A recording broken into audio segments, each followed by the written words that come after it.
Hi, hello and welcome to another lecture series on control systems. In today's session, we'll see the state space model. We'll write the equation for the state space. It is the state space equation and the output equation. So all the conventional control systems, they are applicable to single input, single output systems and for linear time invariant systems. And also it is a frequency domain approach where we take the Laplace transforms and inverse Laplace transforms. Whereas if you see the modern control theory, like the state space models, they are applicable to multiple input, multiple output systems for linear time invariant or time variant systems. They can be applied to linear or non-linear systems also. Now here we need to know some important terms. The first one is the state. Here the state of a dynamic system, it determines the behavior of the system for any time where t is greater than or equal to t naught. Then we have the state variables, which can be represented as x1, x2, x3 and so on till xn. So when the input is given for t greater than or equal to 0, the output can be determined. And also the state of the system must also be given. Then we have the state vector, which is written in the matrix form by using all the state variables. So if n state variables are needed to describe the behavior of the system, then we can consider these n state variables as the n components of a vector. That is known as a state vector.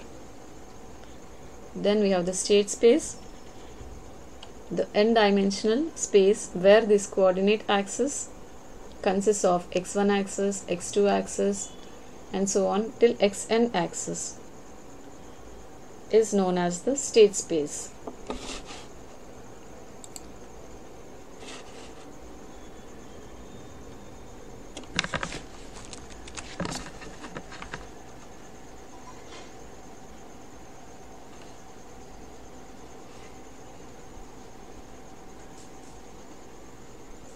Then we have this state space model, which is represented as multiple input, multiple output system. You can see u1 of t and u2 of t, they are the two inputs. x1 of t and x2 of t are the states, and y1 of t, y2 of t, they are the outputs.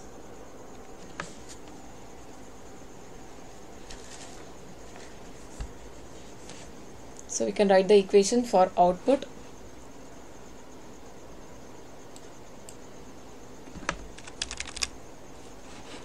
y1 of t is equal to c11 x1 of t plus c12 x2 of t plus d11 u1 of t plus d12 u2 of t.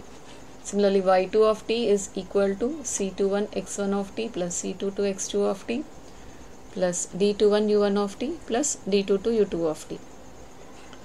These both we can write it in the form of a matrix. y1 of t and y2 of t is equal to c11, c12, c21 and c22 multiplied by x1 of t, x2 of t plus d11, d12, d21 and d22 multiplied by u1 and u2 of t.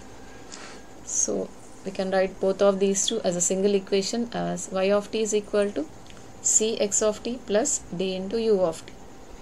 Here x of t, they are the state variables, u of t, they are the inputs and y of t is the output.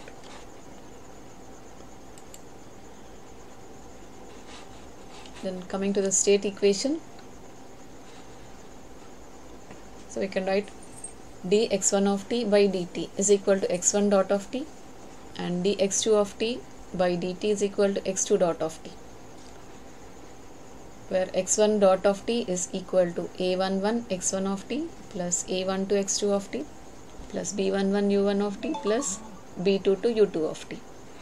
Similarly, x2 of t is equal to a21 x1 of t plus a22 x2 of t plus b21 u1 of t plus b22 into u2 of t.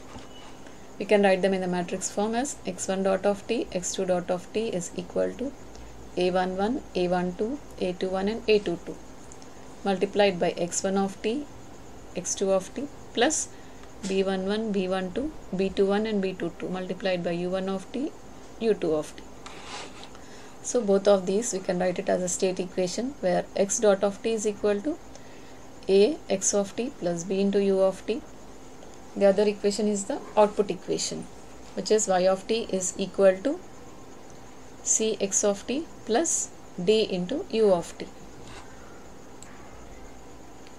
So here A is the system matrix of size n cross m, B is an input matrix of size n cross m, C is a output matrix of size p cross m, and D is the direct transmission matrix of size p cross m. So we can draw the state space model from these equations. Here u of t is the input, y of t is the output. Now if you see here, we have x dot of t. When x dot of t is passed through an integrator, we get x of t, because x dot of t is the differential term of x of t. So put an integrator in between. Now if you see the first equation, we have x dot of t. X dot of t, for x dot of t we have two summation terms. One is a into x of t. So x of t is here, so just multiply it with the a and give it as one input to the summation block. Coming to this second input, that is b into u of t. Take the input u of t and multiply it with b, and this is the second input to the summation block. So this is how we get x dot of t is equal to b u of t plus a into x of t. Now coming to the second equation, that is output equation for y of t. Here also we have two terms. One is c x of t. So here we have x of t, so put a block of c. So c into x of t, this is one input, and the second input is u of t into t. So here is u of t, multiply it with the d and give it as a second input to the summation block. So this is how we get the second output equation, y of t. So this is all about the state space model. Thank you.